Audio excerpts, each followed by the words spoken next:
You said last time we talked, I have to find the feeling place in order to get what I want. And I followed through, like, what if it's $1 billion that I want, or love that I never had?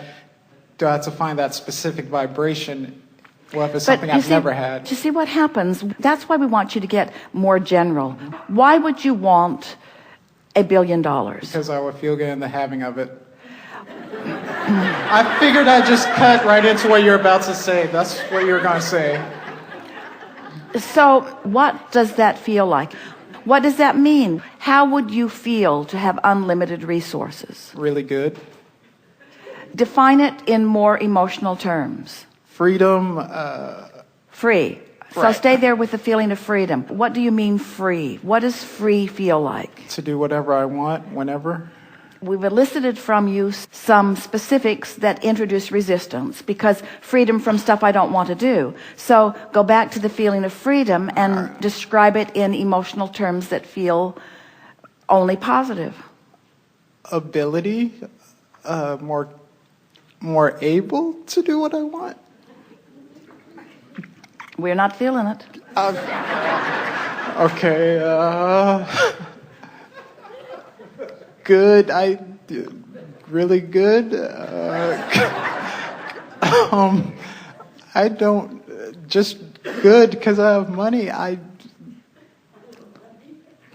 It's hard to feel something that you haven't felt before, isn't it? Exactly. It's not easy to feel something that you haven't felt before. Can you feel the opposite of that? Can you feel what not having money feels like? Right? What does that feel like? Focus there just for a moment. All right, not good and incapable. Find the feeling of it. In other words, it's oppressive, it's discouraging, just for a moment. Yeah. It feels like a sort of bondage or lack of freedom. Feel it for just a moment. It's like my pockets are empty. Now try to find the relief from that. The relief from that might be the place to reach for first. Okay. Ease, less worry. Don't move on so fast. Now ease. So focus on the feeling of ease. Okay. We understand your dilemma, all of you. How can I feel about something that I haven't experienced before? Because I have oriented myself, Abraham, to respond to what is. So if I had a lot of money, I would be able to describe to you more clearly how it feels. But can't you imagine? Haven't you watched enough movies? Haven't you imagined in your own mind? Haven't you had enough dreams?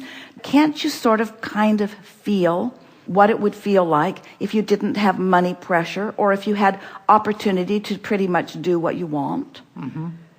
What was the last thing that you saw that really rang your bells, that you would have liked to have purchased if you had been in the financial situation?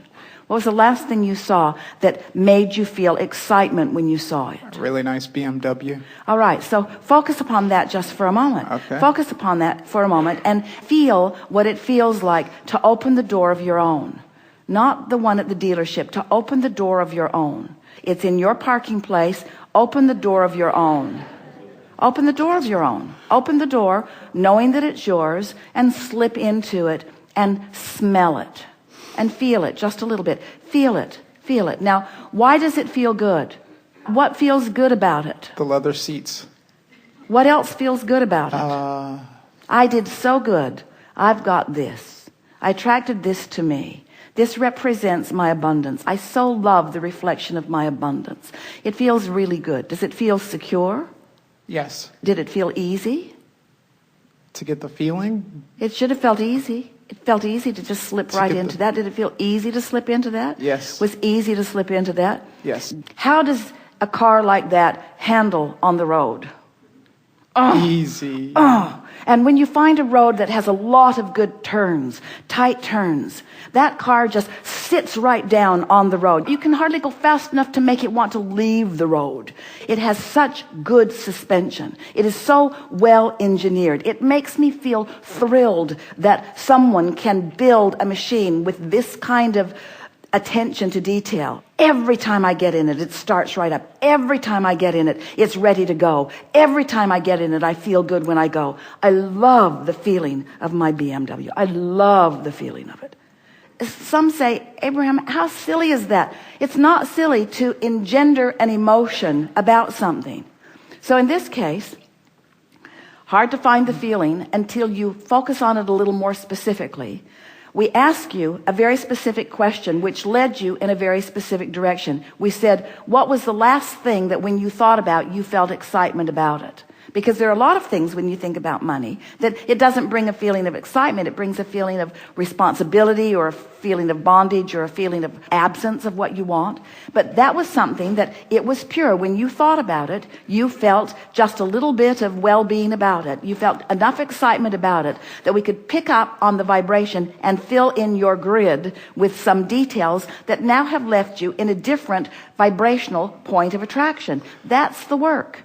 That's the work. And then you don't go on and on and on and on and on and on until you feel like a crazy person. You leave the subject, but you come back to it frequently enough that you give yourself the feeling of abundance. Now, we like that for you. Have you read the wallet process that is in the Ask book? Have you read that process? Oh, yeah.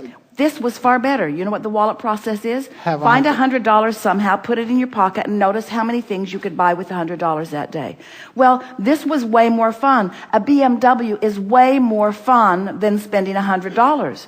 And since you're doing it in your imagination anyway, why not choose the things that really feel good to you and fantasize around them until do you know that the universe does not know if the vibration that you're offering is because you're facing reality or because you're conjuring reality?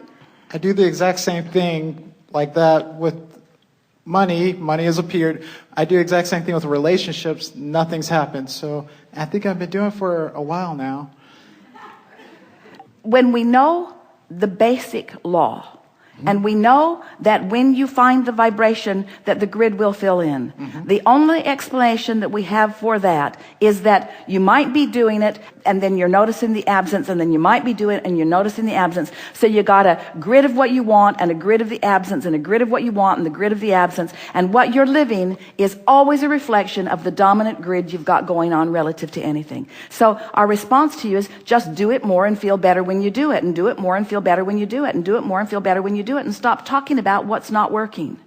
Is it possible to overdo it at all? Like if visualizing, try... It's not possible to overdo it unless it starts to feel not good when you're doing it. In other words, if you really don't believe it and you're badgering yourself with trying to cover up how you really feel with words, are you getting the point of this? This whole exercise, this whole process of the grid is to affect the way you feel. And you can tell if it's working. You can feel when we're playing the game with someone in the chair. You could feel what wasn't working with him, couldn't you? And then didn't you feel it when it shifted? And don't you have enough time that you can just feel around on different subjects until you get it? You just have to care enough about shifting a little energy within yourself that you're willing to stick with it until the energy shifts. And friends, this is not a difficult thing. You shift a little energy with an exercise that might take you as much as 5 or 10 minutes, and the grid will start filling in to give you evidence of the success that you've had. In other words, you can get momentum going relatively easily. It's just a matter of caring about how you feel and believing that you are your own point of attraction. Do you believe that? Yes. Do you believe that things happen to people randomly? Not anymore. Do you believe that they are all offering a vibration and things are responding to that vibration? Yes. And do you believe that they have more control over the vibration they're offering than most are exercising? And do you believe that you have more control than you are deliberately exercising? Yes. And did you witness a shift in the way you felt just now as we were visiting? Yes. Do you think that you need Abraham to do that? Or do you think you could focus on a BMW and find that feeling yourself? I can focus. And do you think you have the ability to do it again? Yes. And do you think that when another and another, what's your favorite color of those? Blue. So when they show up as you're leaving today, when that one's there and that one's there and that one's there and that one's there and that one's there, it's in the parking lot, it's on the road with you. We want you to show yourself your power of attraction. But you can't show yourself your power of attraction if you don't deliberately conjure your point of attraction. If you don't deliberately conjure it, then when it shows up, you don't recognize that you've done it. You don't make the correlation between what you offered vibrationally and what came back to you in universal law of attraction, always equitable, fair, and accurate response. Every single time, you see. All right.